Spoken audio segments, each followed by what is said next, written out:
మనకి రక్షణ రాదు, మారు మనసు రాదు, నిజమైన రక్షణను ఎరిగిన వారు ఉండము. మనం ఎప్పుడు దేవుడు మనల్ని ప్రతిదీ చూస్తాడు. మనకు చూపు కనిపించకపోవచ్చేమో, కానీ దేవునికి కనిపిస్తుంది కదా.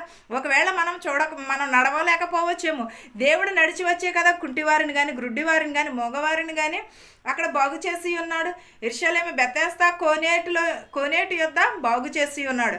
అలాంటినప్పుడు మనం ఎంత విశ్వాసమును కలిగి ఉండాలి దేవుని ఎడల. విశ్రాంతి దినమున ఏ పని కూడా చేయకూడదు. విశ్రాంతి దినము పని చేస్తే ఏం జరుగుతుంది? అది పరిశుద్ధ స్థలము, అది పరిశుద్ధ దినము.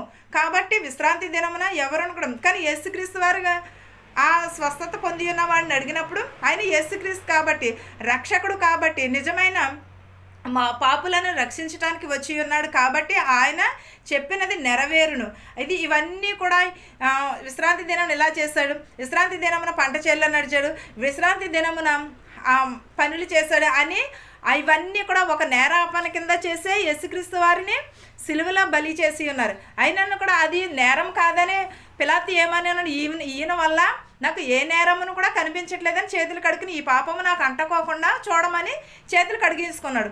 మనమైతే ఏం చేద్దాం? పాపి పాపి పాపి అని పదే సార్లు యేసుక్రీస్తు వారిని గుచ్చి చెప్పి మనం సిలువకి ఆహుతి చేసి ఉన్నాము. మన పాప జీవితంలో మాత్రం ఈ రోజుకి వచ్చినా కూడా మనం విడిచిపెట్టలేకపోతున్నాం, మన హృదయంలో మార్చుకోలేకపోతున్నాం.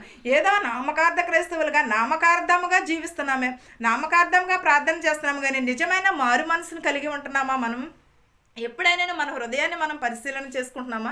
ఎప్పుడైనా సరే ఒక్కసారి పరిశీలన చేసుకున్నాం. మనము ఎంతో ప్రార్థన చేయటం కాదు, ఎంతో భక్తిగా ఉండటం కాదు, మన హృదయం ఎలా ఉన్నది, మన మనస్సు ఎలా ఉన్నది,